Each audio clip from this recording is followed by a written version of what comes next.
マンジャーリ・デビダーシが歌います。Oh, okay. お願いします。よろしくお願いします。よろしくお願いします。Hare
シシリラダゴビンダキン。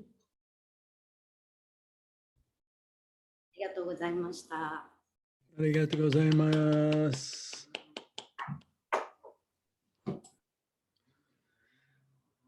そう。私もそういうふうに弾けるようになるかな、いつか。Yeah, now Mahaguna is taking lessons from Tapas Fini. そう。まだ1回しかやってないけど。So, how's everyone? 皆さんいかがですか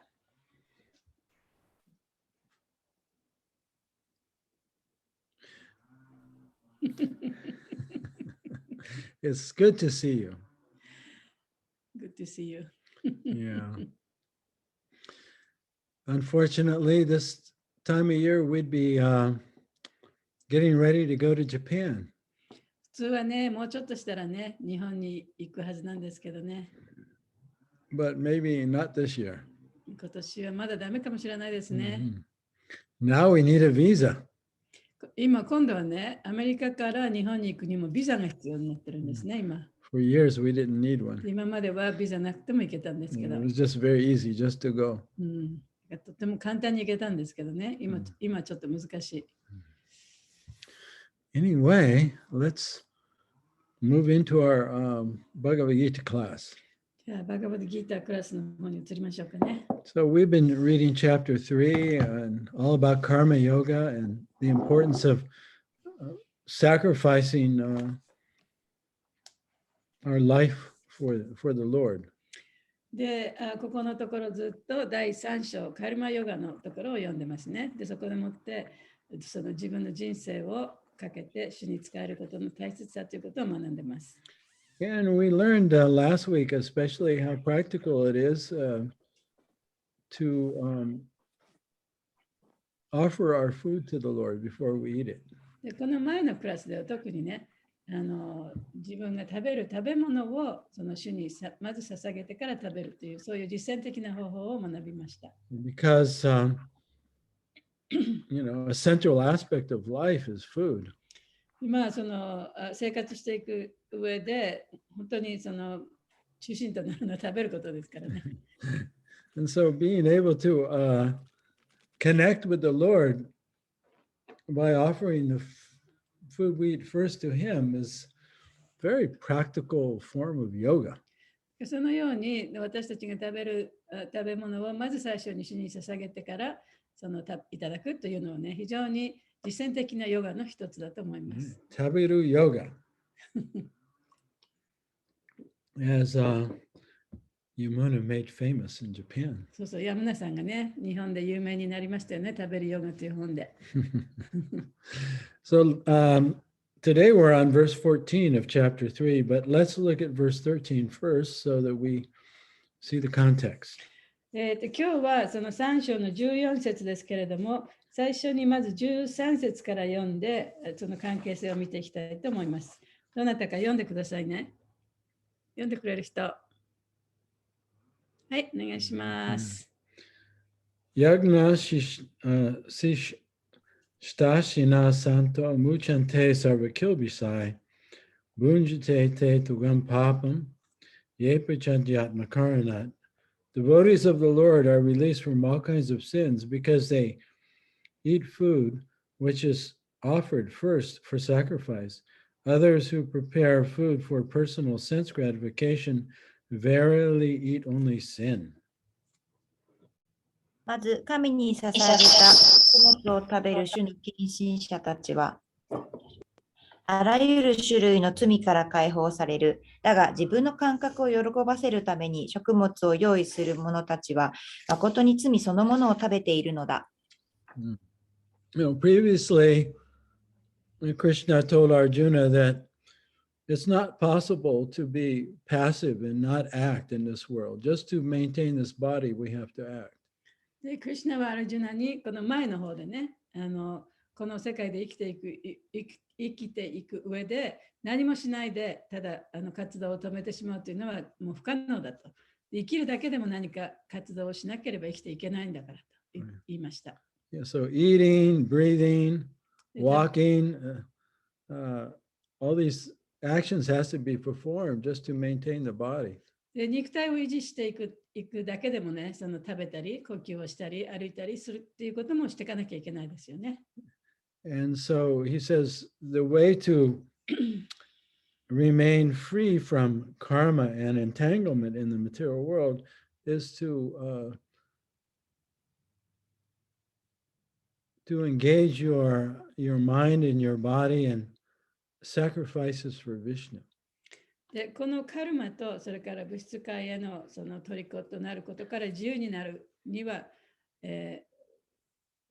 Engage your mind and body in 自分のマイン sacrifices ド for と Vishnu. 体をそのビシュニューにの供物としてね、捧げるなければいけないというふうに言ってました。Yeah, so our work and our eating and all the physical activities we perform, we want to be able to somehow connect them to the Lord.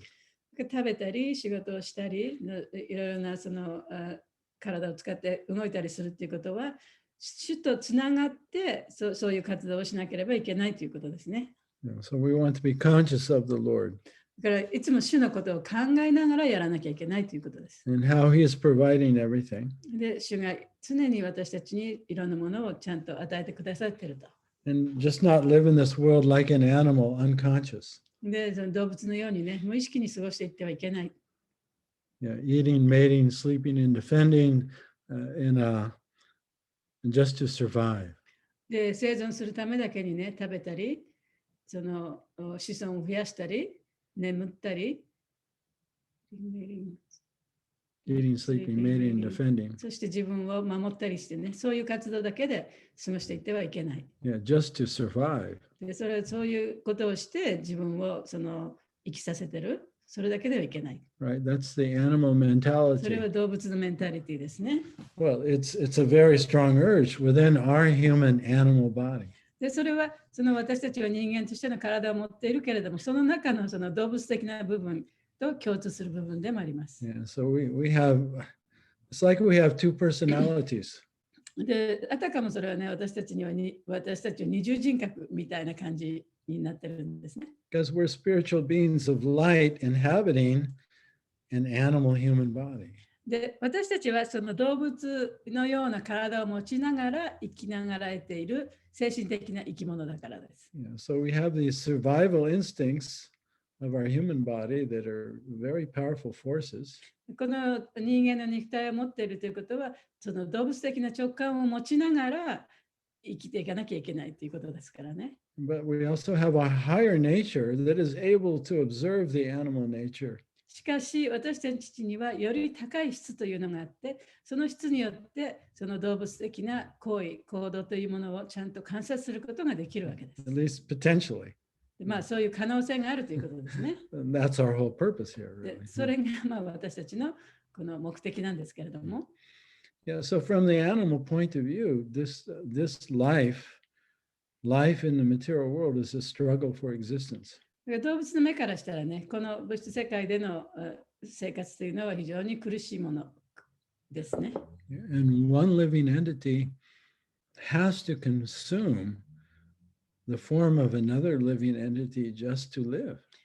ただ生きながらえるために一つの生命体が他の生命体を食べていかなきゃいけない。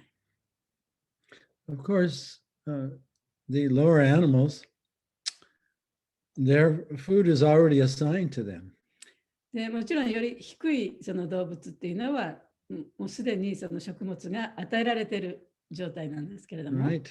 You see honeybees going to flowers and you see flies going to unchi. 蜂蜜はね、その花に止まって蜜を吸いますけど、ハエはその汚い大便のようなところに行きますね。Right? And we see cows eating grass and tigers eating cows. で、牛は、草を食べて生きてるし、虎はその牛を食べて生きてる。This is only the human being that can eat whatever it wants, really. で、人間だけがね、その何でも自分の好きなものを選んで食べることができる。And so it's in the human form where the soul, the higher consciousness, can begin to express itself.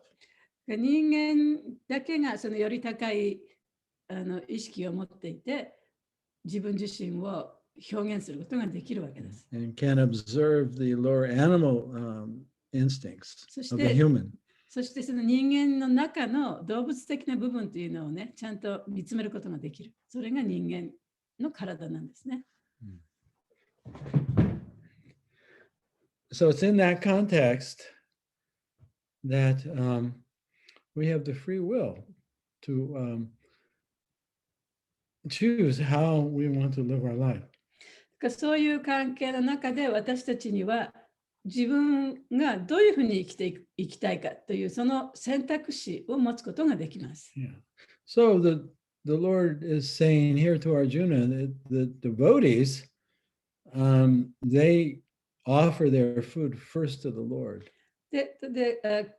主はそのアルジュナに言ってるんですけれども、ディボーティというのは自分の食べる食べ物を主に最初に捧げますと。Right. It's a conscious act. それは意図的に意識してやってるわけですね。Yeah, and they do it out of gratitude. そしてそれはその感謝の気持ちからやってます。Yeah, so you can call that a sacrifice. でそれを供養ということもできますね。You don't have to. でそれをやる必要もないんだけれど But も、we want to でもそれをしたいと。 because we're grateful というのはそれはそれに感謝してるからね。and we recognize that the Lord is actually our maintainer and そ provider. して主こそが私たちを維持してくれて、そして私たちにいろんなものを与えてくださっているということをちゃんと認識しているからです。Yeah, so the animals, they don't have this choice. 動物にはそういう選択はないですね。 Yeah, so they don't experience karma for, killing another living entity and eating their body. だからこそ動物には他の生命体を殺して食べたからといってそのカルマが来るわけではありません。But the human beings have this higher potential to choose what they want to eat and to sacrifice that first to the Lord.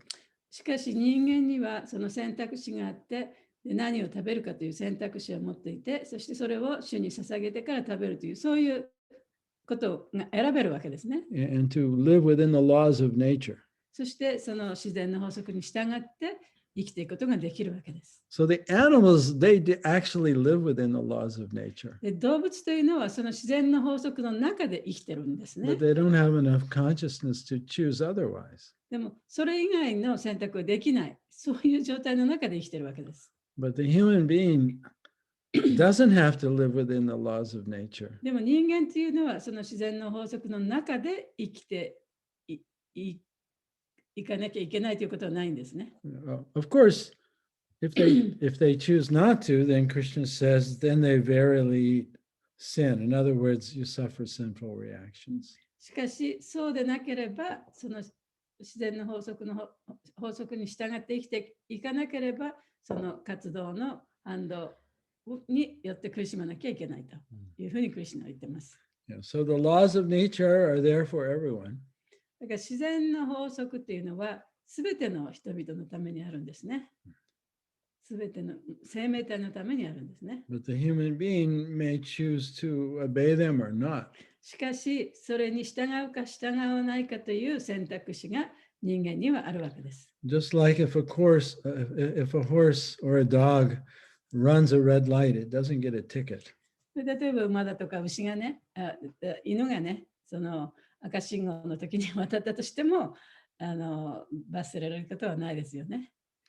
But a human being will. しかし人間はそこで罰せられます。Yeah, so. Okay, let's look at text 14. じゃあ14節いきましょうかね。So I'll read the Sanskrit and then we'll do the word for word translation and purport. じゃあ彼がサンスクリット語をやりますので、言葉の訳とそれから翻訳、そして解説にどなたか読んでくださいね。Om Namo Bhagavate Vasudevaya. Namo Bhagavate Vasudevaya. Om Namo Bhagavate Vasudevaya. Namo Bhagavate Vasudevaya. Om Namo Bhagavate Vasudevaya. Namo Bhagavate Vasudevaya. Anad Bhavati Bhutani Parjanyad anasambhava yagnad bhavati parjanyo yagna karma samudbhava anat from grains. アンナと穀物から。Bhavanti, grow. ババンティ、成長する。Bhutani, the material bodies. ブッダに、肉体。Parjanyat from rains. パージャンナート、雨から。Anna of food grains. アンナ、穀物の。Sambhava, production. サンババ、生産。Yagnat, from the performance of sacrifice. ヤグナート、供養の履行から。Bhavati becomes possible. バーバティ、可能になる。Parjanya, rain. パージャンニャー、雨。Yagna, performance of yagya. ヤグニャ、ヤジュナの履行。Karma, let's see, prescribed duties. カルマ、規定された義務。Samudbhava, born of. サムーバファ、何々から生じる。Translation and purport by His Divine Grace, A.C. Bhaktivedanta Swami Srila Prabhupada. All living bodies subsist on food grains, which are produced from rains. Rains are produced by performance of yajna, sacrifice, and yajna is born of prescribed duties. 生きとし生けるものは穀物によって生き、その穀物は雨あってこそ生じる。雨はヤジュニャによって降り、ヤジュニャは義務の履行によって可能となる。Report. Srila Baladev Vidyabhushan, a great commentator on Bhagavad Gita, writes as follows: Ye Indra Yagyana Tava Tava Tishtitam Yagya Sarve Swaram Vishnum Abhyachara Tachchesham Asnanti Tena Tad Dehan Yatram Sampadayanti Te Santa Sarveshu Sarvasya Yagya Purushasya Bhakta Sarva Kilbishire Nani Kala Vidridire Atmanu Baba Prati Banda Kair Nakila Papire Vimuchate. Wow.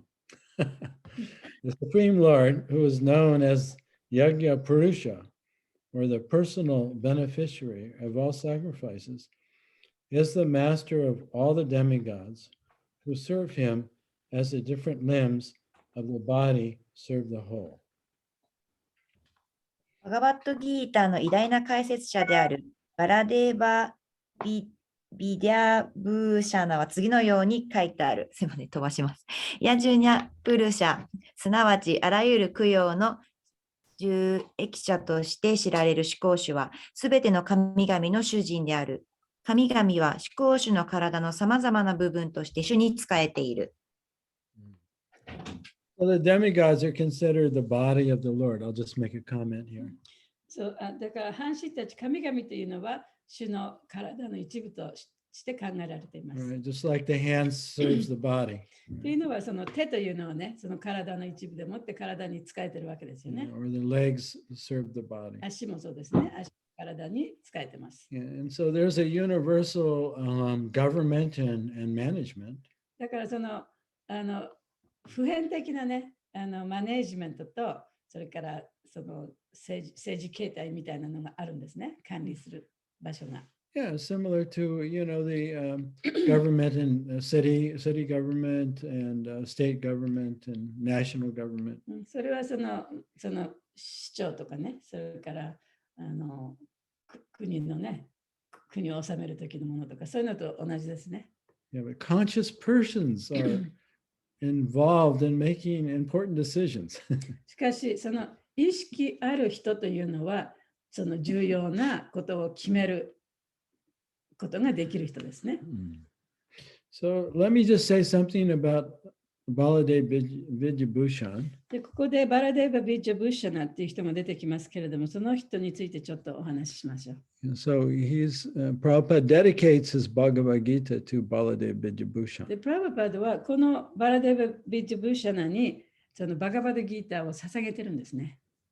So he lived about 200 years ago. で、彼は200年ぐらい前に生きていた人でした。Yeah, so he's kind of in between us and Lord Chaitanya. Lord Chaitanya was 500 years チェ ago. イタニア神は500年ぐらい前にいらっしゃったから、ちょうどチェイタニア神が現れた頃と私たちが生きてる頃の間ぐらいにいた人ですね。Yeah. And so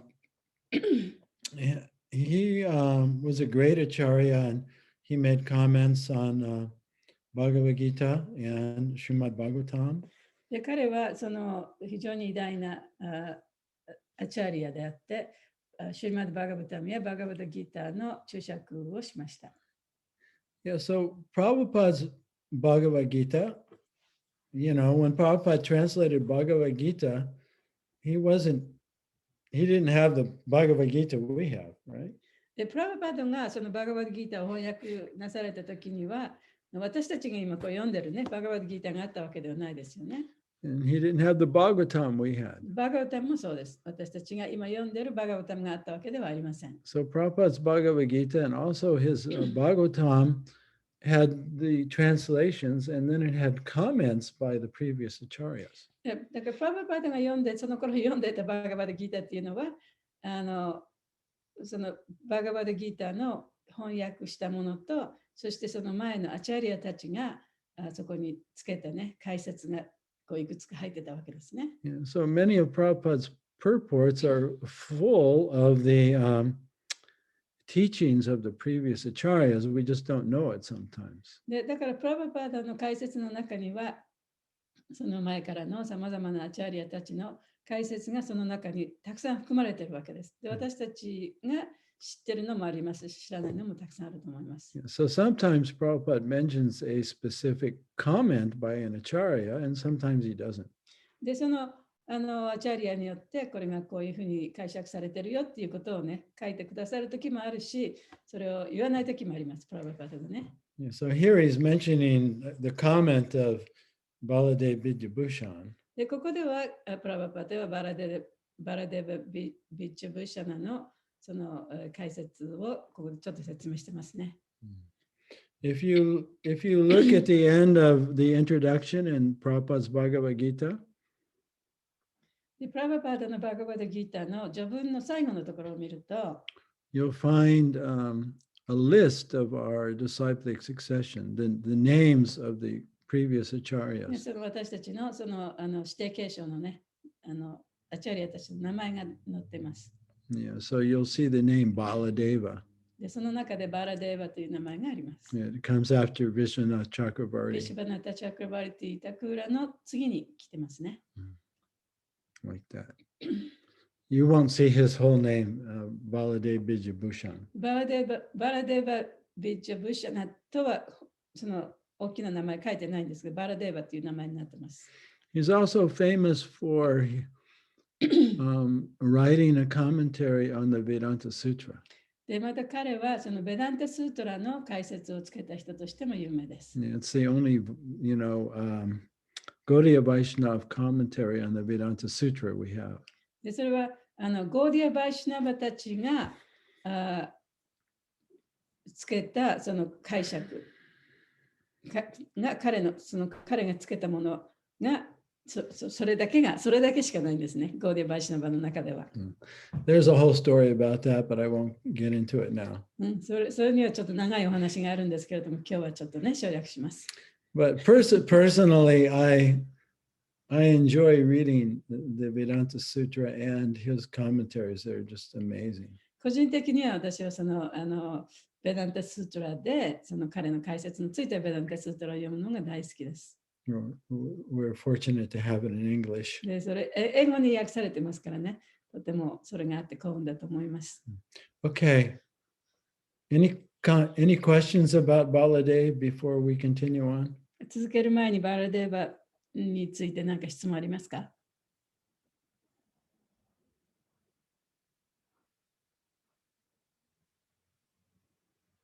大丈夫? Okay. Continuing on with the purport.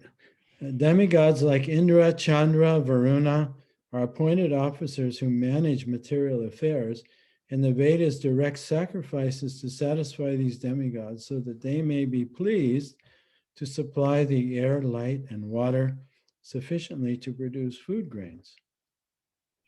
インドラ、チャンドラ、バルナのような神々は物質的な物事の管理を任された行政官である。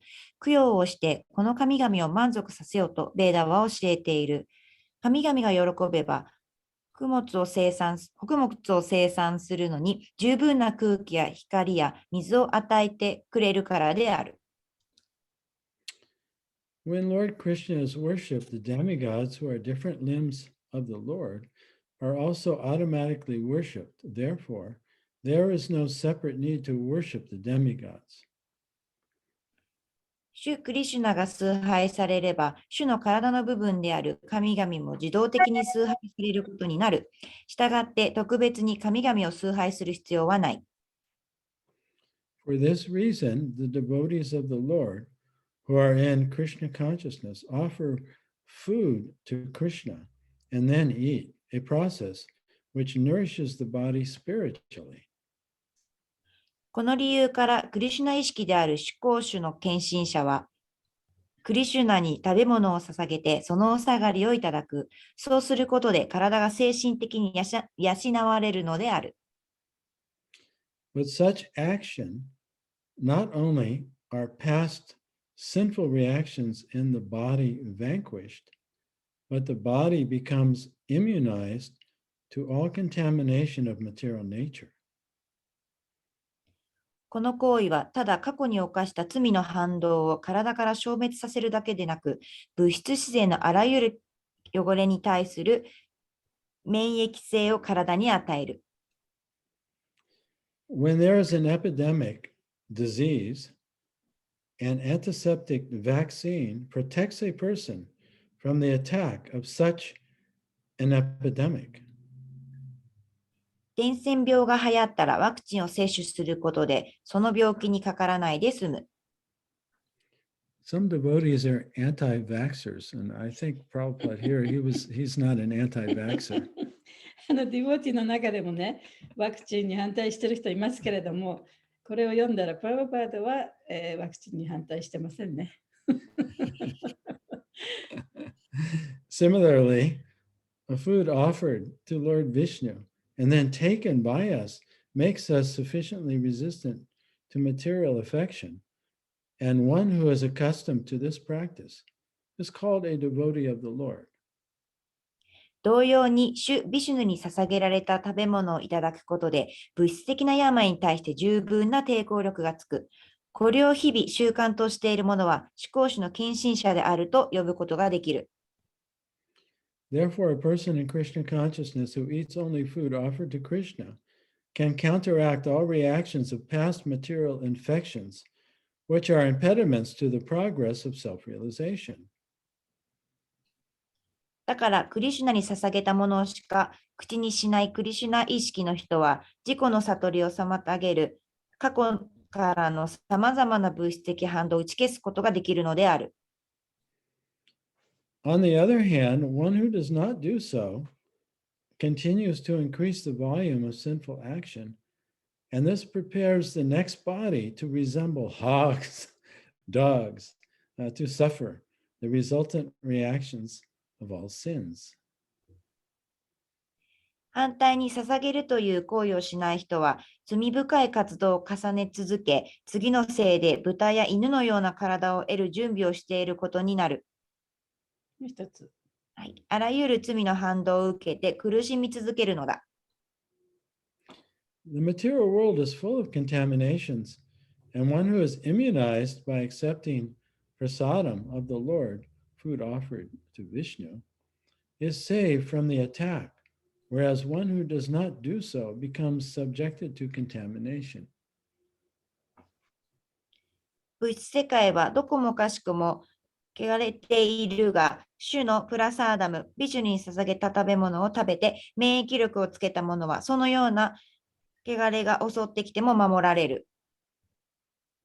次も。しかし、そうではないものは、気軽に身を任せてしまうのである。Food grains or vegetables are factually edibles.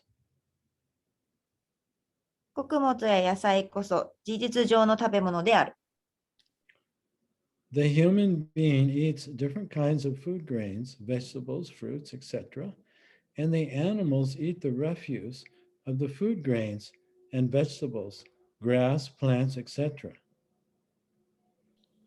穀物や野菜こそ事実上の食べ物である。人間はさまざまな穀物、野菜、果物などを食べ、動物は穀物のくずや野菜、草、植物などを食べる。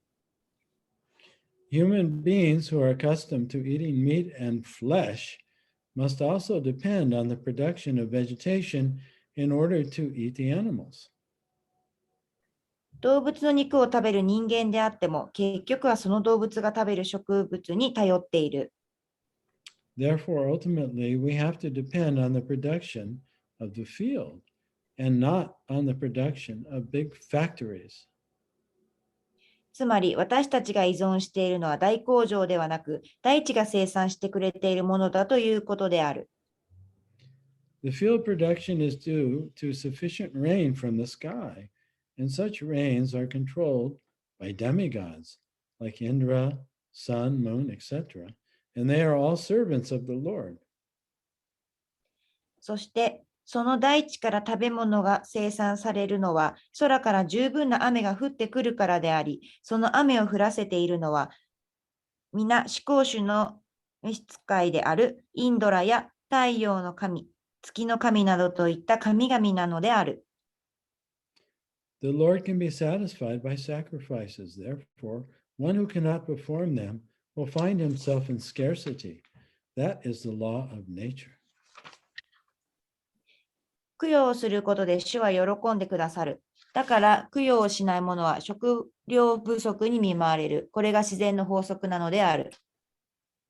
Yagya, specifically the Sankirtan Yagya prescribed for this age, must therefore be performed to save us at least from scarcity of food supply. ヤジュニャ、特にサンキールタナヤジュニャはこの時代のために与えられたものであり、少なくとも食料不足から人類を救うためにも実行しなくてはならないのである。End of the purport. はい、解説の終わりです。Om Aganata Mirandasha Gananjana Salakaya Chaksu Militamina Tasmai Shri Gurave Namah. Glory to Srila Prabhupada and all the previous acharyas. シュリラ・パバパタにすべての栄光がありますように、そして前からのチャリアたちにもすべての栄光がありますように。Yeah, so sometimes we think, our society is very advanced.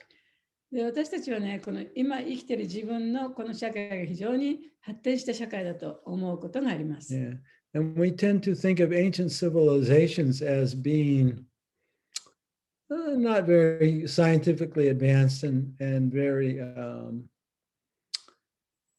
full of myths and imaginations.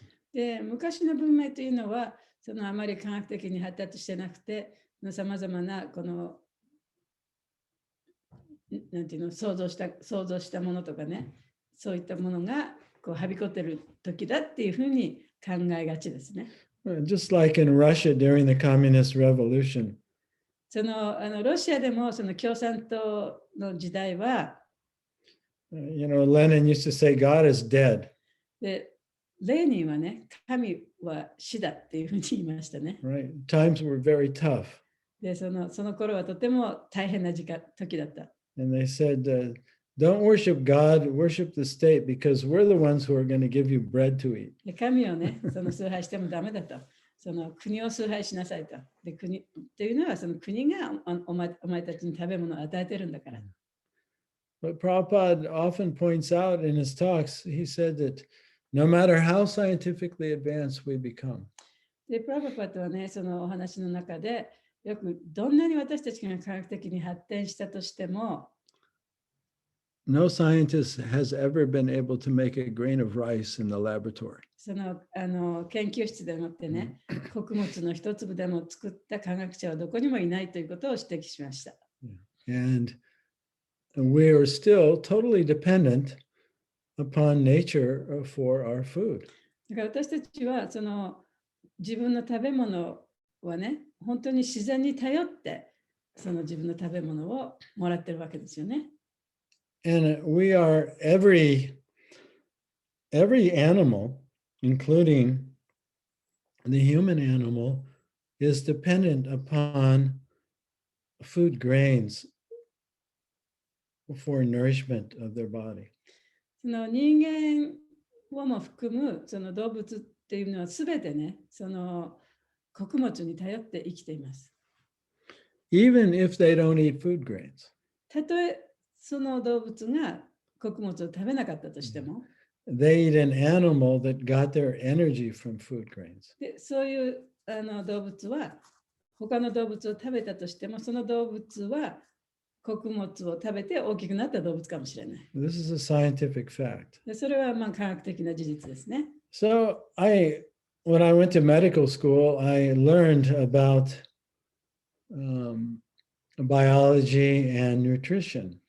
でまあ私がその医学の学校に行った時には、バイオロジーとか、Nutrition. その栄養学とかね、そういったものを勉強しました。Or how, 生物学。where food and energy actually comes で from. どこからその食べ物とかエネルギーが来るのかというようなことを勉強したんですね。And I was fascinated. 非常に面白かったです。Yeah, actually, for me, science didn't make me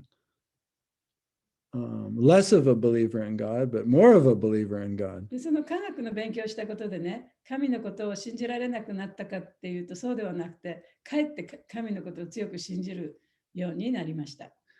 Yeah, so what is the energy that actually powers all life forms? じゃあそのすべての生き物をね、生き物に力を与えているそのエネルギーっていうのは一体どこから来るんでしょうか？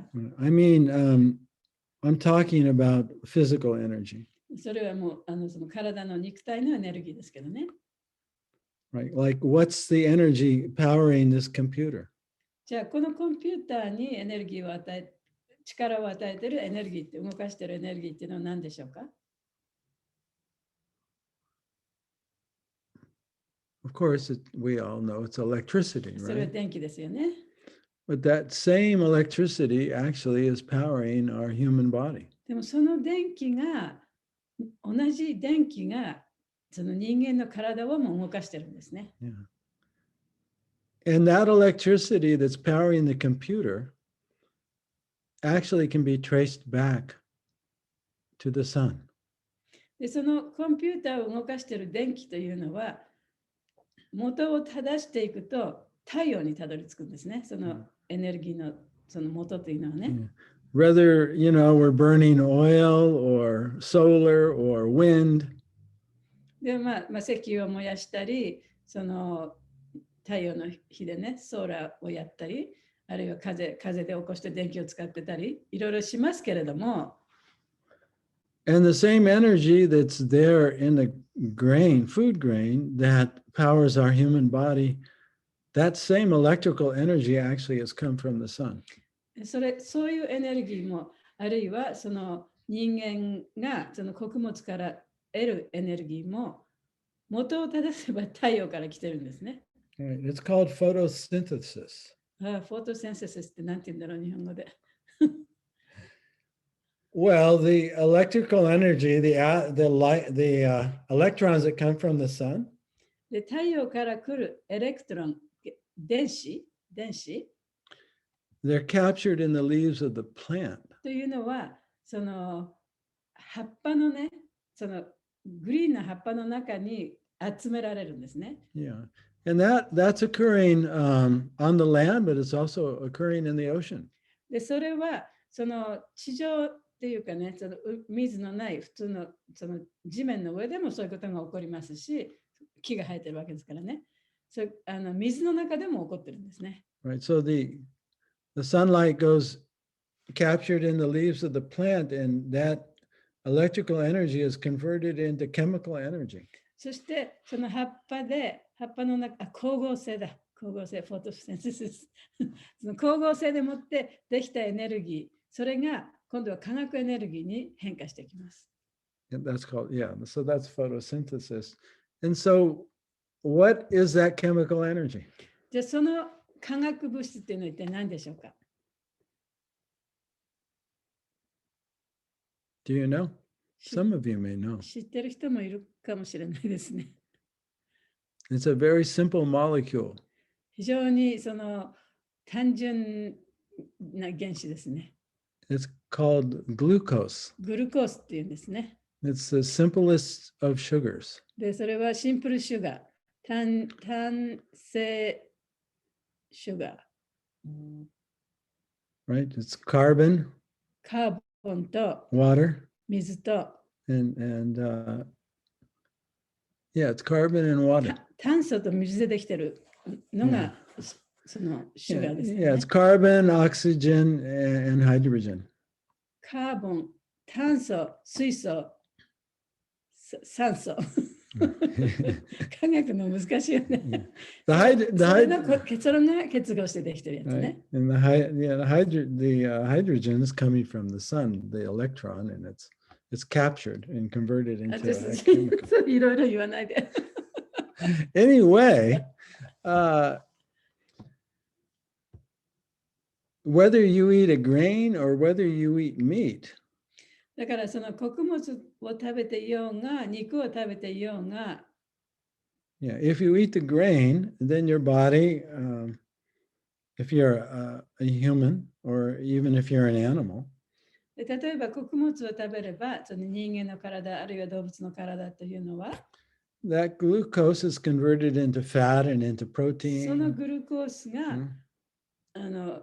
脂肪やタンパク質となって体に取り込まれますね。And it's also broken down, and the molecule, the electron that's in the molecule, that sun energy, is broken off and used by the cell. そしてその太陽の光から来るその電子の中のその分子というか原子というかね、そういったものがこう分解されて体の中のエネルギーになっていくんですね。So even if you eat meat, だから肉を食べたとしても、 you only eat meat. 例えば肉だけ食べたとしても、 The meat is composed of protein, 肉というのはそのタンパク質と fat, 脂肪と and glucose. グルコースからできてるんですね。 And your body will separate those. で、それが体の中に入ると、体の中でそれがそれぞれに分解されるわけです。Yeah, and it will separate the glucose, break it, そしてグルコースだけが取り出されて、それがまた分解される。 and it will run on the electricity. そしてそれが電子によって、電子と結合してこう働くことになるんですね。And it will use the protein and the fat for something else. で、タンパク質と脂肪をまた別のところで体で働く、別の箇所で働いていく。So my point is, だから私が言いたいのは、 all physical life depends on the sun. だから本当にその命ある生き物というのはすべて太陽に頼って生きているということです。And the sun and the water and the earth create the grain. で太陽と土とそして水とがあってその穀物ができるわけですね。Yeah, that create the grain that all physical life depends on. そしてその穀物がすべての生き物がその穀物に頼って生きている。Yeah, and we can't make any of that in a factory. でそういうことをね、その工場でね、作り出すことはできません。Yeah, and we can't make the rain either. で雨を作ることもできない。Yeah, so here in California, we're like suffering scarcity で、scarcity of water. でカリフォルニアではね、今水不足でずっと困ってるんですけどね。Yeah, and now we're even having fires in the winter. で、冬でも山火事が起きてますし、because everything is so dry. いろんなのがものすごく乾ききってますので。Yeah. So when things are scarce, our dependence upon nature and ultimately upon God becomes more apparent. だからそういうふうに、そういうようなことが起きるとね、その自然に頼ったり、あるいは神に頼って自分たちは生きてるんだなっていうことがもっとね、はっきり分かるようになると思います。Okay. So Christian says you can't ignore that. クリスチャンはね、そういうことを無視してはいけないと言ってるんですね。無視することはできない。If you ignore, if the human being ignores his dependency upon God and all the demigods that are providing for all life, then there'll be scarcity. 自分たちはその神に依存して生きている、あるいはその神様のその部下っていうかね、手先というか、そういう人たちである神々に頼って生きているということを無視して生きていくと、今度はいろんなものが不足してしまうと。So especially we should offer food grains and sacrifice and say thank you to God and the demigods. だからこそ、その供養の中に私たちはその穀物や果物をね、捧げてありがとうございましたという感謝を示さなきゃいけないんだ。That's the first point of this verse in そ the れが purport. 今日の説の最初の部分ですね。The second point is the potency of prasadam. 2番目はそのプラサーダムのその力ですね。Yeah. So material scientists will say, well, this is just again kind of magical aboriginal thinking. で、その、物質的な科学者たちはね、そんなことないです。これはね、非常に想像の中での話であってね、もう昔の迷信のようなもんじゃないかっていう人もたくさんいると思います。Right? That if I offer the grain or the water to God and sacrifice it, this is just magical thinking. It's still the same water. It's still the same, rice or wheat. で、こういう穀物や水を神様に捧げるからといってね、それがどうにかなるというのは本当に頭の中で考えて想像しているようなものであって、なんか盲目的な信心みたいなものであってね、水は水だし、穀物は穀物なんだというふうに考えているかもしれないですね。But now science is proving to just the opposite. しかし、今、科学はね、その逆のことをね、証明しています。Yeah, so we can look at prasadam from a scientific point of view. 例えばね、プラサーダムを科学的な見地から見てみると、especially from the science of quantum mechanics. 特に幾何学、クアンタム幾何学 I don't know. 幾何学ですかね。Quantum physics. Showing that consciousness actually exists independent of matter. で、その意識というのは、その物質を超えたところに存在していると。And that consciousness actually affects matter. で、しかし意識というものが、その物質に影響を与えることもある。Maybe you've heard of the scientist, Japanese scientist Enomoto. 榎本さんという科学者、日本の人いますかね。He was trying to show the connection between the mind and the body. で、彼はマインドと体のつながりをその証明しようとしたんですね。Right, and how our thoughts can affect our physical body. If we're having negative thoughts, it can be create disease, and if we're having very positive thoughts, it can actually heal the body. で、例えばその否定的な考え方を持っていると、その肉体にその影響を及ぼす、そして病気になったりする。で、反対にその否定的でない考え方を持っている、肯定的な考え方を持つと、例えば病が治ったりするということを証明した人です。So その関係性を。he did a lot of experiments with thoughts and water. で、彼はその考とそれから水との関係性の中でそういうことを証明しようとしていろんな実験をしたんですね。Right? And榎本さんだっけ？ Inamoto or Emoto? Emoto-san? 榎本さんだっけ？ Emoto-san, yeah. Of course, not every scientist agreed with his experiments.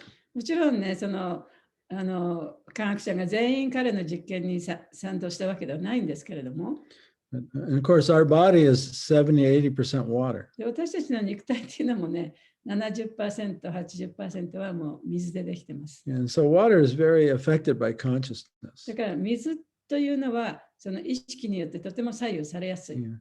And so he would freeze water droplets で彼はその水滴をね、凍らせたんですね。into small snowflakes. で、凍らせると結晶になりますよね。Yeah. And if the thought vibrations before they were frozen was of love and or gratitude, these beautiful flakes would appear.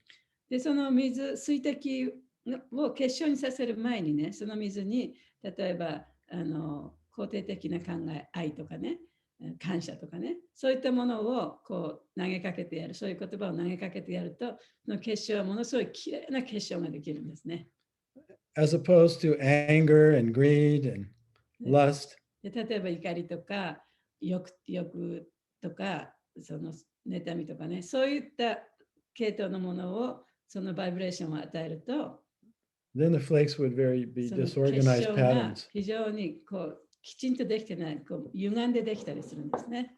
I did an experiment with my grandson. 私はね、自分の孫にそういうちょっと実験をしました。Maybe I told you this experiment. Did I? 前にもそういうお話したかもしれませんけど、Have you all heard the story? お話聞いたことあります？ No. ない？ Anyway, he was about 2 or 3 years old. で、彼は2、3歳の頃だったんですね。 And he was extremely sensitive to で vibrations. 彼は非常にいろんなバイブレーションに敏感な子供だったんですね。 Yeah, certain people and things would scare him, and other things he would be attracted to. なんかね、すごいいろんなことを怖がったり、でまた他のことにものすごくこう心を惹かれたりね、その起伏がとてもちょっと激しい子供だったんですね。 Yeah. So we got him this plastic used, right? Yeah. Vacuum. It didn't make any noise, but it was just the form of a vacuum. で、その子供にね、昔、中古のね、バキュームクリーナー、掃除機を買ってあげたんですね。And objects take on the vibration of humans that are around them. で、ものというのは、その周りにいる人間のバイブレーション、周りにいるもののバイブレーションというのを吸収します。Yeah, not only food and 食べ water, 物や水だけじゃなくてね、 but our living area even. 自分住んでる場所もそうですよね。 Anyway, Ben-chan was deathfully afraid of this vacuum and wouldn't go near it. でベンちゃんはその掃除機がもう大嫌いで、もうそばにも行きたくない。怖がってたね。 Yeah, he was very afraid. Yeah. とってもそのバキュームクリーナーが怖くて仕方なかった。 Yeah, and this, no matter how we tried to get him to play with it, he wouldn't. それでもういろんなことをやってね、こう楽しいからこうやってやるんだよ、ああやってやるんだよって言って遊ばせようとしても、もう触るのも嫌、見るのも嫌、そういう感じだったですね。 Yeah. So I wrote out on some tape, we love you, Ben-chan. で、そこで彼はそこにベンちゃん愛してるよとかね、いっぱいそういういい言葉を書いたテープをベタベタとそこら中に貼ったわけです、その掃除機のところにね。 Yeah, peace and love, and peace sign. And a couple of weeks later, he started playing with it. で、2週間ぐらいしたら彼はその掃除機で遊び始めた。 And it became one of his best toys. でもそのおもちゃがね、もう本当に一番のお気に入りのおもちゃになりましたね。 So my point is now, of course, is that when we're cooking, our consciousness goes into the food. だから例えば私たちが料理をしているときには、その料理をしている人の意識がその食べ物の中に入ります。All right. And if we're cooking with love and if we're feeling grateful and we're feeling happy, だから愛の気持ちや感謝の気持ち、あるいはハッピーな気持ちで料理をすれば、that affects us when we eat it. それを食べるときにはやっぱりその影響があるんですね。Similarly, if we're angry or if we're spiteful and we eat that food, あるいはその料理してる人が怒ってたり、あるいは誰かをその裏出たり、そういった気持ちでもって料理をしたら、やっぱりそのエネルギーが入るんですね。in some restaurants, the employees are angry and they do terrible things to the food. レストランの中でもね、そのレストランで働いてる人たちが、やっぱりその、事業主のことを怒っていろんなことをね、その食べ物の中になんか入れたりね、する時があるじゃないですか。Right, the secret camera captures what they're doing. で例えばね、自分の唾を吐いたりするようなことがあるというような動画も見ました。Anyway, you guys all know the point that when we cook with love and devotion and gratitude, and then we offer that to the Lord, 皆さんもご存知のようにね、その料理をするときに愛と感謝の気持ちを持って料理をしてそれを主に捧げたならば、physically, the vibration of the food changes. でその食べ物のバイブレーションが本当に物理的に変わるんですね。What's to speak of spiritually?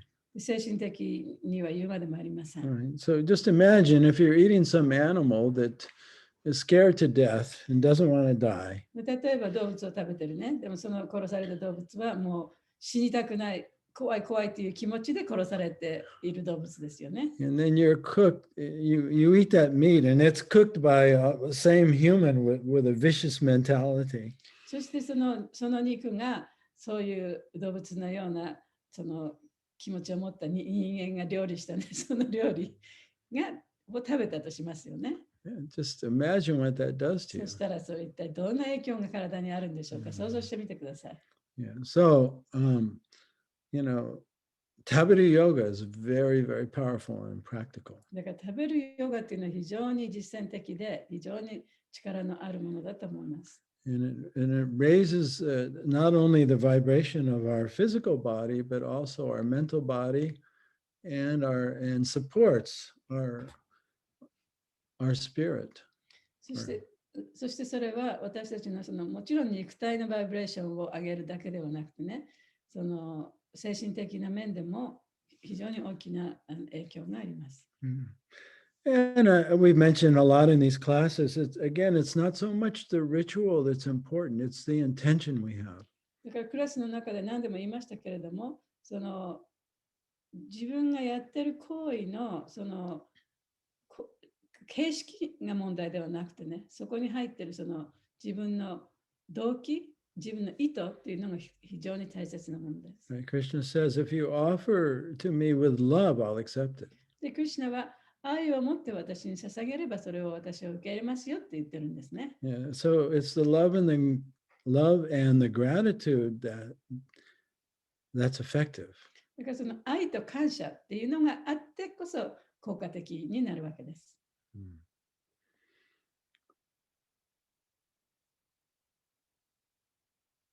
So I think, prasadam is one of those things that most human beings, intelligent human beings can appreciate when we describe it in this way. でプラサーダムっていうのはね、大体そのちょっと意識の高い人にそういうふうに説明するとね、理解しやすいものだと思います。Yeah, and so it's especially important before we eat to say thank you. で特にね、その食べる前にちゃんと感謝を示す、ありがとうというのがとても大切です。And to consider how we are dependent in all ways by the mercy of the Lord, and how our life is in a very practical way being protected and maintained by the Lord. そしてそのあらゆる面でね、その主に頼って私たちは生かされているんだと。そしてその主が私たちにいろんなものをそうやって与えて供給してくれているということをね、考えるということがとても大切なんですね。And this is an intelligence. でそれが知性そのものです。It's not a myth. It's not mythology. それは神がかった神話でも何でもないね。It's not primitive. それは原始的なことでもない。Yeah, actually, to think that we are in charge of nature and that we don't depend upon nature, that's actually primitive. で、私たちはその自然に頼って生きてないという、そういう思いこそ原始的な思いです。All right, I didn't mean to take so long talking, but I did again. すいません、ちょっと話しすぎたかもしれませんけど。So, any reflections or thoughts about these topics? で今日のお話ししたことについての感想とか質問とかありましたらどうぞ。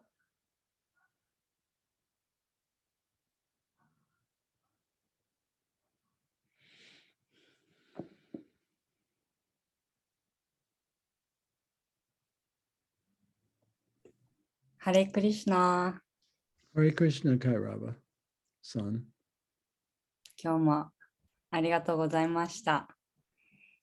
なんかプラサーダムの話で思い出したんですけど、初めてプラサーダム食べたのがオーストラリアのね、クリシュナのコミュニティだったんですけど、なんていうとこだっけ、ニューゴバルダンビレッジっていう名前だったかな。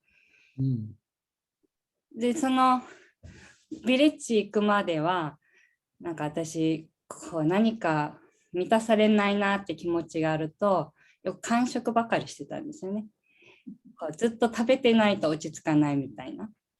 で、一日中食べてたんだけど、クリシュナのファーム行って、最初気づかなかったんだけど、ただご飯食べて、お手伝いして、過ごしてってだけだったんだけど、1週間後ぐらいにあるディボーティーの方が声かけてくれて、このご飯おいしいって聞かれて、とってもおいしいですって言って、もうとってもおいしいっていうのはすごい覚えてて、このご飯はとっても特別なご飯なのよって、プラスアダムって言ってね、クリシュナのために、神様のために愛を込めて作って、それをクリシュナが受け取って喜んで、さらにクリシュナからの愛が入った愛のご飯なのよって教えてくれたんですよ。で、教えてくれたときに、と気づいて、そういえばこのファーム来てから完食してないと思って、すごくこのご飯で満たされてたことに、その時気づいて、そのリボーティの方が教えてくれた愛のご飯だよってことに、だから私たちここに来てから満たされてるんですねっていうのをなんか気づかせてもらった。そういえば私完食してないです、一度も。で、量が少ない日とかもあったんだけど、それでもなんか OK みたいな。で、その時にプラサーダムのあの時の感動を思い出して、そうだよ、プラサーダムってすごいなっていうのを今しみじみ思い出しました。ありがとうございます。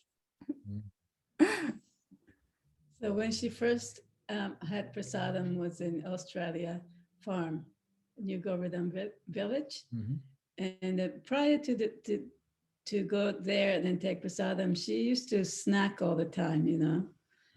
And when she went there, and then about a week later, some devotee came up to her and then told her, "Do you like this food?" And she said, "Yeah, I like it very much." And then the devotee explained, "This is called prasadam. This was made with love and offered to God, and it has the God's love in it too. So this is the food of love, you know." So she realized, actually, that's why I'm so satisfied, because I'm so satisfied. I never snacked since I came here. That I'm, you know, I feel really good, even though sometimes the quantity wasn't as much. But she never snacked because she was satisfied. So that was the first experience she had of prasadam. 面白いです。How many years ago was that? 2013年だから7年前ぐらいですかね。7 years ago? Have you been eating prasadam for 7 years? 9 years ago ね。もうないんですか？So 7年ぐらい9年。ずっと prasadam 食べた9年間うん。それ以来ずっとプラサーダムになりました。その暮らしから。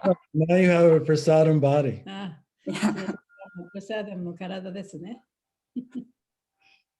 Every 7 years it's right, makes new cells. Yeah, you have a completely new physical body.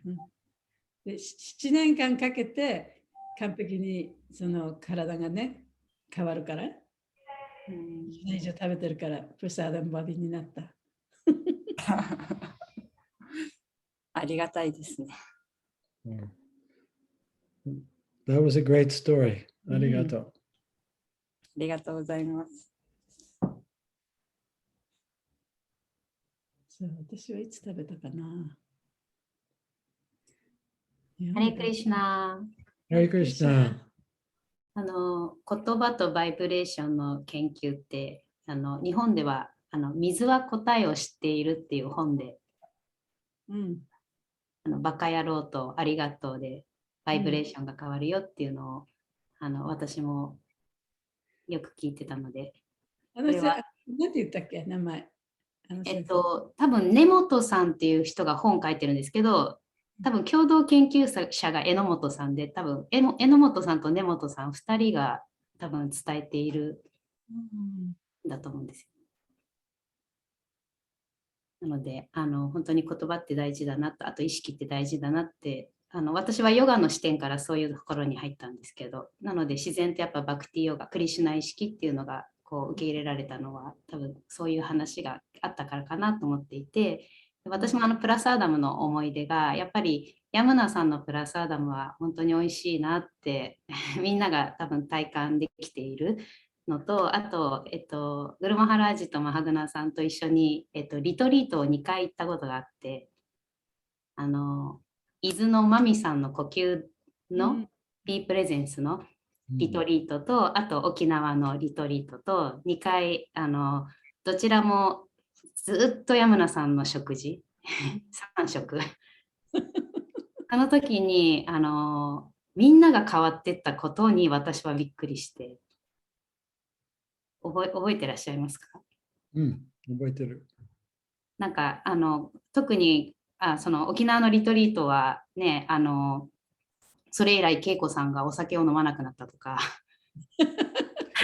ぴったりいらなくなったとか、私もそれ以来16週ができるようになったので、なんかやっぱ献身者やグルの慈悲ってすごいなって思ってて、で伊豆の方は私以外みんなバクティが目的じゃなかったんですよね。呼吸と瞑想が目的で来ている人ばっかりで、バクティやりたかったのは私だけだったので、なんかキルタンもやっちゃいけないって言われてなんかそのね、瞑想をしたい人たちの中にいたんですけど、やっぱりグルマハラージとマハグナさんとマドゥさんとヤムナさんにみんながほぐされてって、最終的にねすごいヴィッパーサナ瞑想とか言ってるような男の人たちがマハグナさんと喋ってる時夜泣き出しちゃったりとか、あと目と目を見て瞑想する時にマハグナさんの目だけ一緒で姿がどんどん変わっていく体験を、その過去世のマハグナさんが見えましたっていう人がいたりとか、なんかもう本当すごいなって思いながら、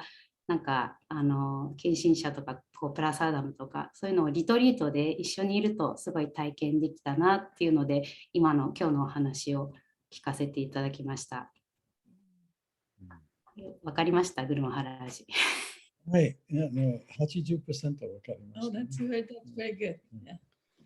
But I think, are there any English speakers here? Maybe not. Maybe it's okay. You don't have to translate. Let's see. Okay. Anybody else here? Hari Mohan? Is Hari Mohan here? Oh, yeah, Hare Mohan. Yeah, you better translate then. So she said, Hare Krishna, thank you so much. Hare Krishna. So she said she attended 2 seminars with us. One was with the devotees in Okinawa, and the other one was in Izu. But most of people are not devotees. But in both times, Yamuna cooked for us the whole time, you know. So they were everybody had prasadam all the time, all day long. And then she could see that even, especially the ones in Izu retreat, because most people weren't devotees, but she could see the changes in people after so many days together, you know. So she really felt the power of prasadam was so great. で、短く言えばそういうことですけど。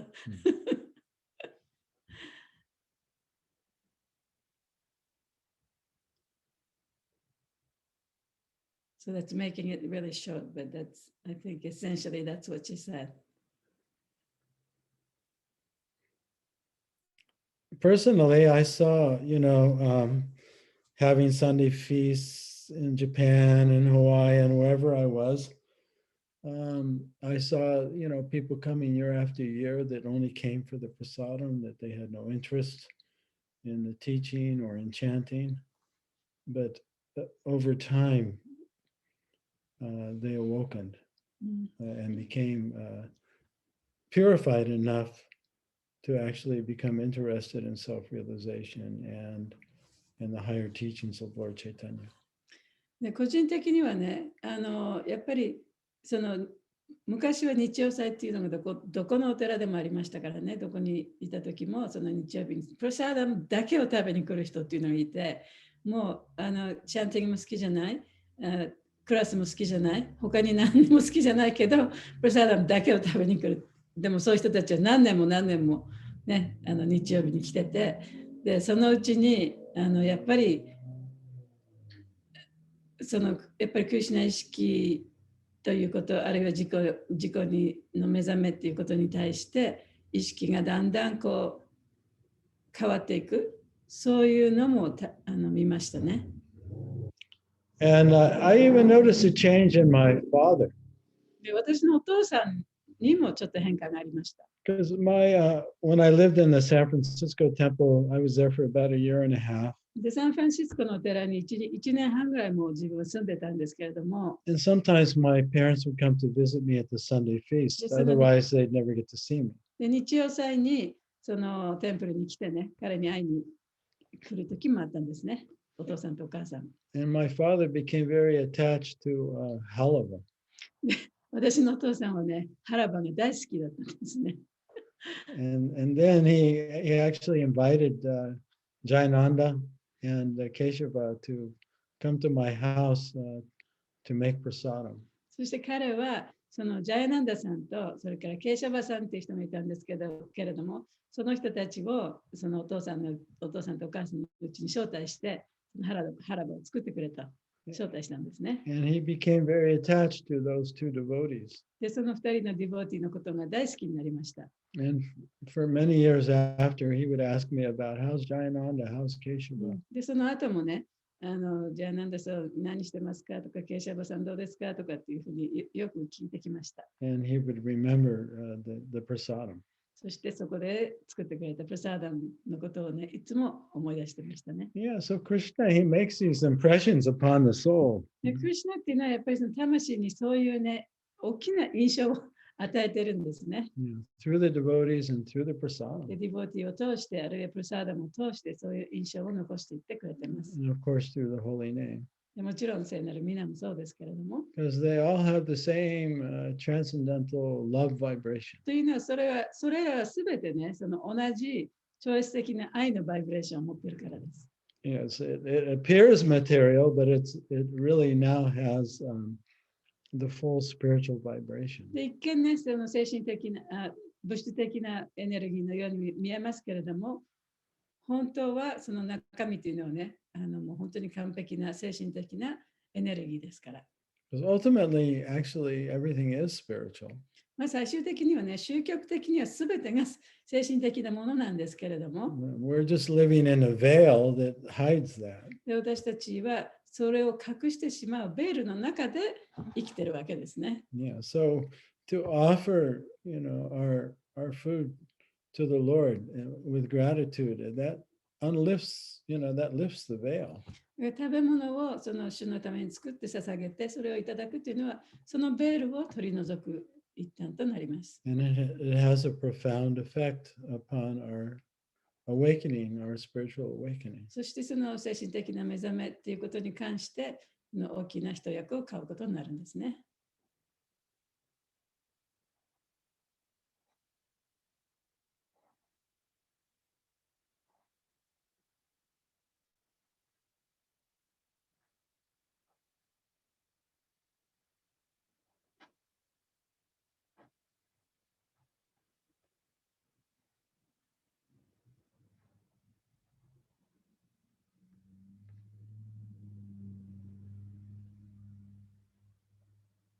ハレクリシュナ、 Hare Krishna.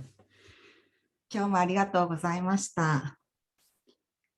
プラサーダムの話を私もちょっとシェアさせてもらっていいですか。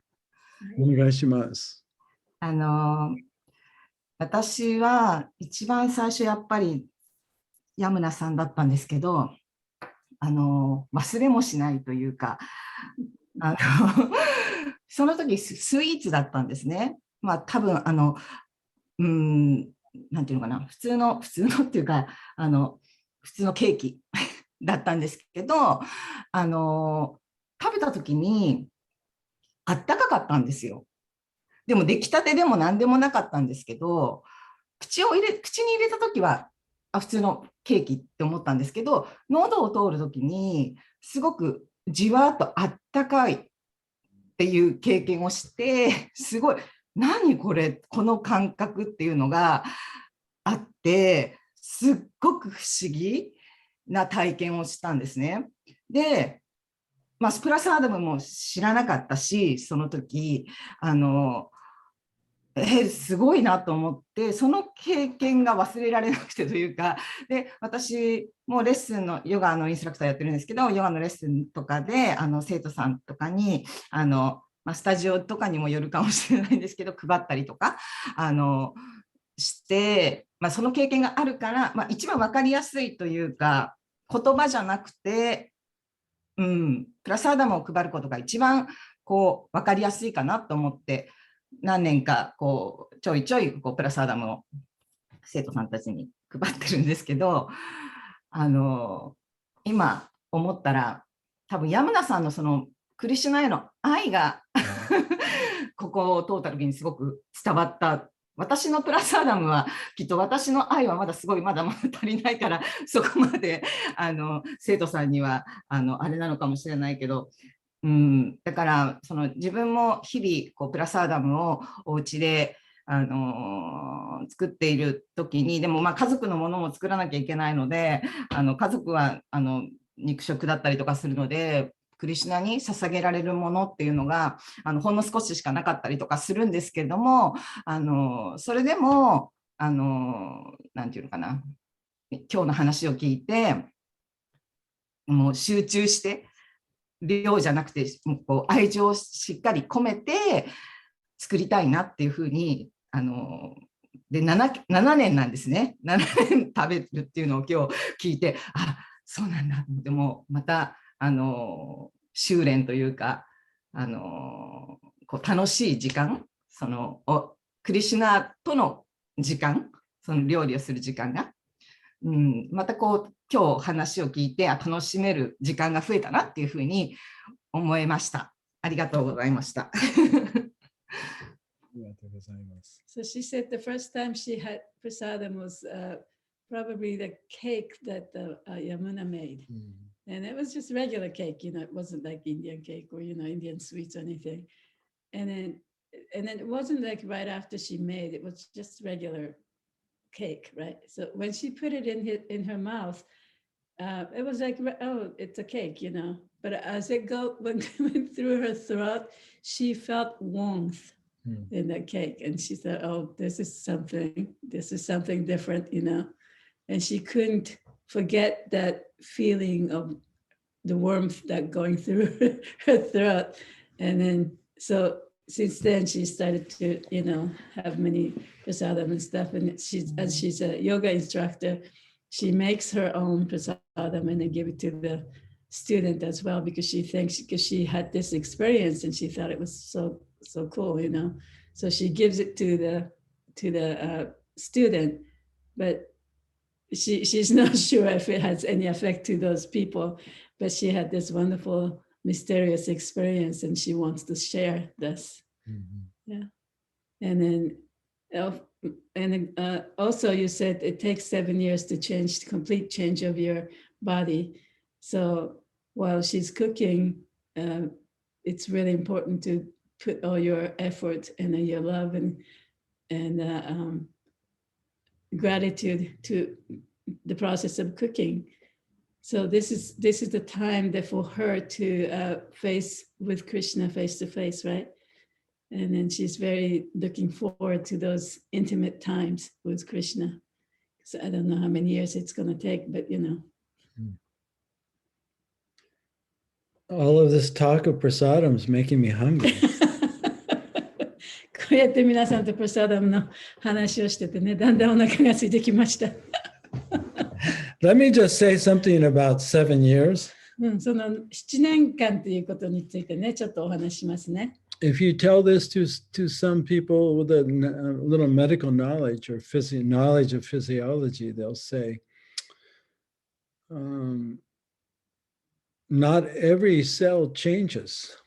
でその生物学とかを勉強した人とそういう話をするとね、例えばその体の中の細胞がね、すべて変わるわけではないって言われるかもしれない。Many cells are born and die all the time, like our skin cells. で例えばその皮膚の細胞っていうのはね、こうできてまたすぐ死ぬっていうか、ね、なくなる細胞もありますね。But our brain cells aren't like that. でも私たちの脳細胞っていうのはそうではないんですね。And connective tissue and muscle cells. あるいはその筋肉の細胞とか、そのなんていうの、コネクティブティッシュ。とにかく体の中でそうでないその細胞もあるわけですね。I like your bones. で、骨もそうですね。But however, you know, that you could think of a cell as like a building, right? でもその細胞っていうのは、その例えば建物をこう見たときに建物と比べると、Right. So if you go into your house and you replace the floor. で例えばうちの中に入ってってその、床をねやり直したと。Right. And then you replace the roof. で次に屋根をやり直した。And then, you know, each structure over time you have to replace. でそうやってそのお家の中ではそれぞれそういったいろんなものをね、時間が経つごとにこう直していかなきゃいけないわけですよね。Yeah. So the brain cells don't change, but the parts of the cell get replaced and renewed. だから脳細胞っていうのは変わらないけれども、その部分っていうのはやっぱりこう少しずつこう変わっていくものなんです。Yeah. And that takes 7 years.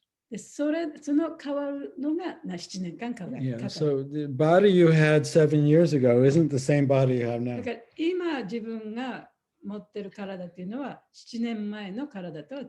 Yeah. All of the components of the body have been replaced and renewed. その体の中のその部分っていうのは部分にある細胞っていうのがこう生まれ変わった細胞なんだ。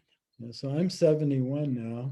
で私は71歳ですか So ら、I've changed bodies at least 6 times. もう少なくとも6回は変わった。7回は変わった。Yeah, 9 times. 7 times でしょ Yeah. Final time is coming. 7回は変わった。7回は完璧に全部ね、やり直した。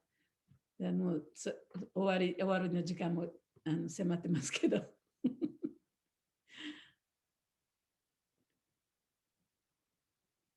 So brain cell itself doesn't change, Yeah.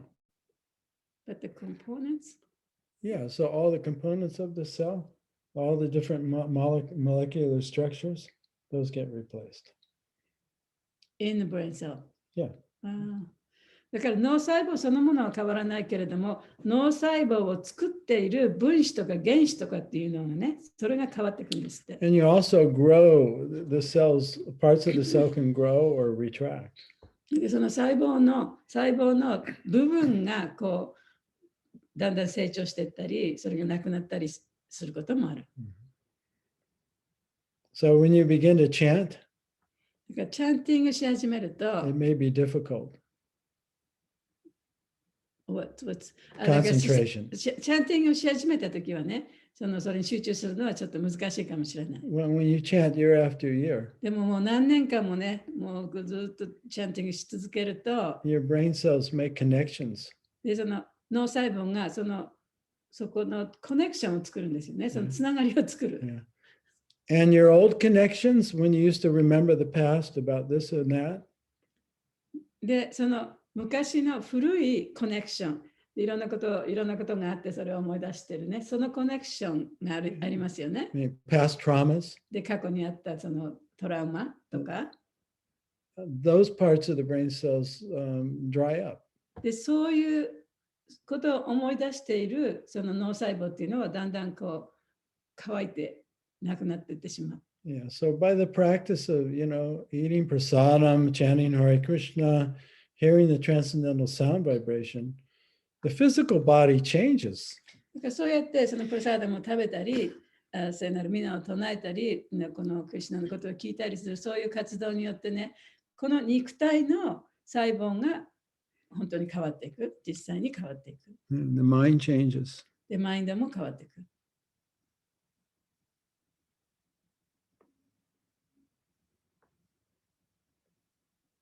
So if you read this purport again, Prabhupada was sort of pointing to that.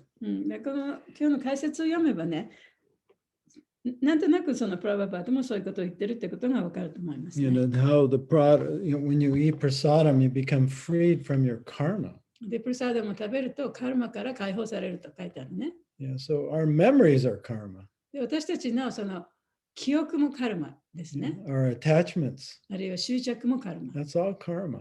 すべてそういうものはカルマですから。But gradually, by eating prasadam and chanting, that you become free of that.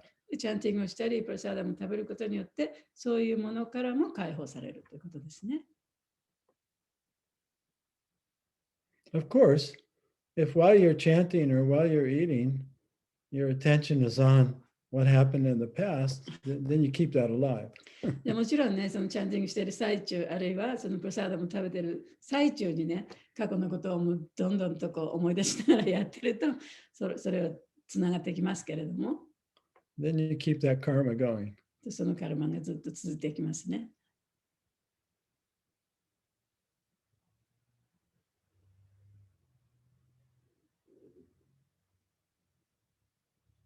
So the key is love and gratitude. Yeah, and don't look back. Live in the present. でだから、本当にその鍵はね、その愛と感謝の気持ちでもって作って食べていただいて、そしてその今に生きるということですよね。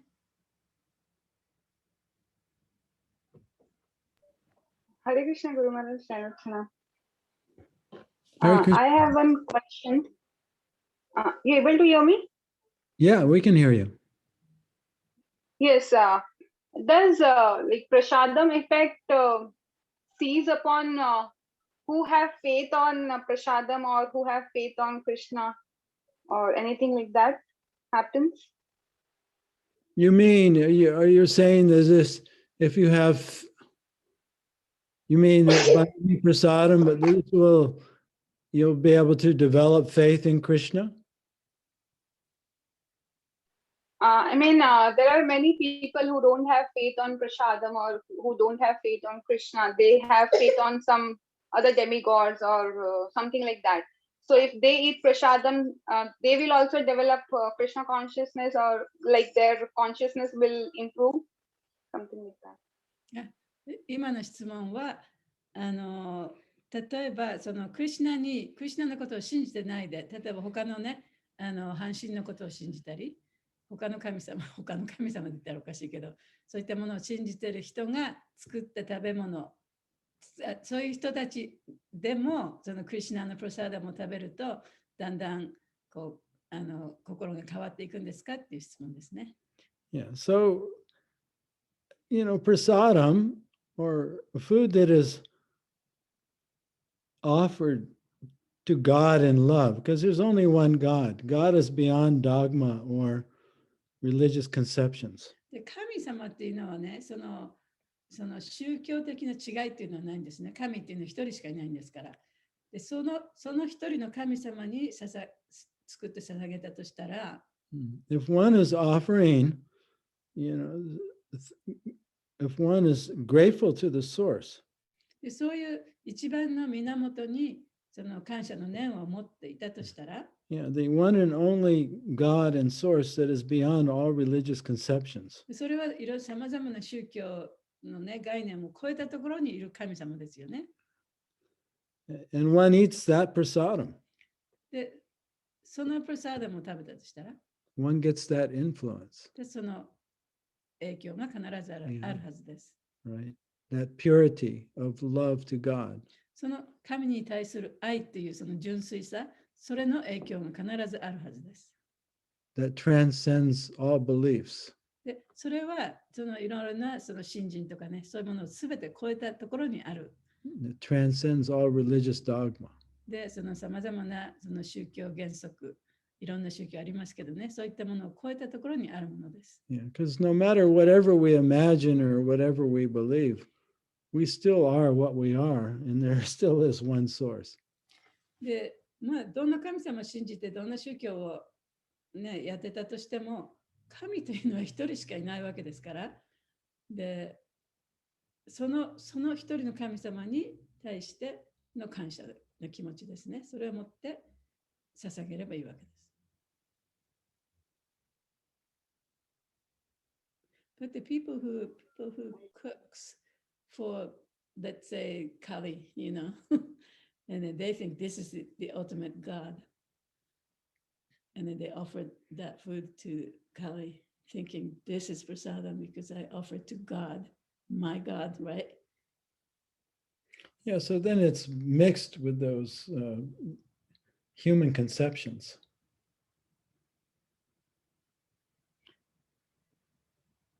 They have human conceptions that they're projecting in their mind what they think God is. で今私が聞いたのは、例えばその宗教を信じてる人ね、例えばカリこそが私の神様だとかね、シバ神こそが私の神様だと。だからこの人が全てのものの源であり、全てだから私はこの人に捧げる。で、この捧げたものが、じゃあプラサーダムになるからって食べたとしたら、どうなんですかって聞いたら、それはその人の、その人の持っている概念であって、真実ではないと。They have some human conception of God. でその人はその神というものに対して人間がこう考えて作っていると考えて、これが神様だと思ったのが神様だと思ってる。だからそれは純粋ではないということですね。Just like Krishna says in the Bhagavad Gita. クリシュナがバガバダギータの中で言ってま In す。chapter 8. 8章ですね。Arjuna wants to know how he should think of the Lord. で、アルジュナが、じゃあ私はその主というものをどういうふうに考えればいいんですかというふうに質問したんです。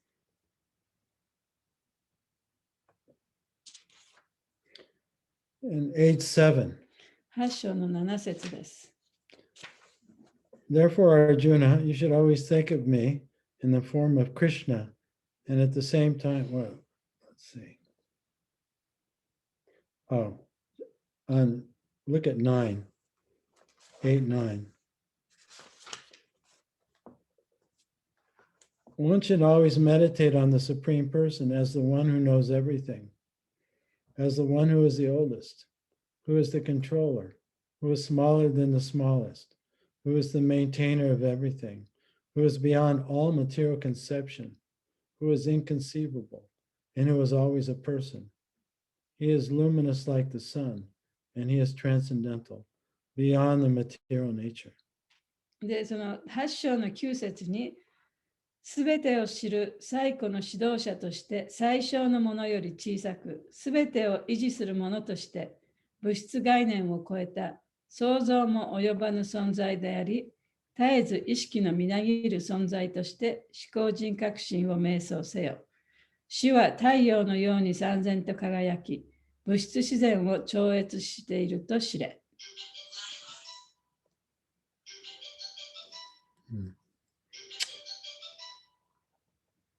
So we can't go wrong with that. だからこういうことをちゃんと知ってれば、誰が本当に最高しかっていうことが分かるはずですよね。All right. So it's getting a little long now. あ、そうですね。ちょっと時間が。Can you turn that off? エルトの。Yeah, when? ありがとうございました。So, yes, どうぞ。あ、次回は、ファーストオブマーチです。3月1日。アメリカはアメリカは28日2月28日。ですね。大丈夫ですか？あ、大丈夫ですよ。So that will be text 15. 15。 15. バガヴァッドギーター。次は3月1日10時半からバガバッドギーター3章15章ですね。そうです。よろしくお願いします。よろしくお願いします。Thank you so much. I appreciate everyone's feedback today. ありがとうございます。今日皆さんのいろんなフィードバックいただいてありがとうございました。And someday it would be great to collect everyone's memories of Prasadam. そう、いつかね、皆さんのプラサーダムの思い出を集めたら面白いと思いますね。That would be so much fun. とっても楽しいでしょう。And then after that, we could take Prasadam その後、プラサーダム一緒に食べられたら一番いいですね。and get all hungry. ああ、やりたい。それなんかお話だけでも次回やるとかいかがですかね。ちょっとユンタクタイム。Hey, that's a great idea. なんですかね。こうたまにはこう皆さんのお話聞きながらこう和み会みたいな。Okay, so next class, we'll just talk about our experience in Prasadam. じゃあ次のクラスではね、じゃあ皆さんのそのプラサーダムの体験を話し合いましょう。And any questions you might have as well. でもちろんその質問とかあったらね。And してく since ださいね。 it's such an important subject for us. とってもその重要なお話ですので、時間割いてやってみましょう。やーい。Jai. あ、なんかプラサーダム未体験の人もね、なんか気軽になんか来れるようにしたいなと思います。お話聞きに来てみたいな。聞いてどう思ったみたいな感じでもいいですよね。